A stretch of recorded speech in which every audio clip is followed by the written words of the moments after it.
Today, I'll show you how to view trending coins on Coingecko using a web browser. First, open your browser and go to the Coingecko website. Once the homepage loads, look at the main menu or top navigation area.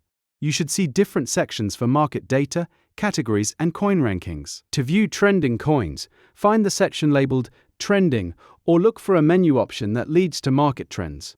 Click it to open the Trending Coins page. On this page, Coingecko will show the cryptocurrencies that are currently getting the most attention. You may see coins listed based on search activity, market movement, or overall popularity. Scroll through the list to see which coins are trending right now. If you want more details about a specific coin, click on its name. This will open the coin's page where you can view its current price, market cap, trading volume, and recent performance. You can also use the search bar if you want to quickly check a coin that is not already on the trending list. Just type the coin name or symbol, then select it from the results. If Coingecko gives you filter options, use them to narrow down the list by time period, category, or market type. This can help you find the trends that matter most to you. You can refresh the page anytime to see updated trending data. Coin trends change often, so checking back regularly is a good way to stay informed.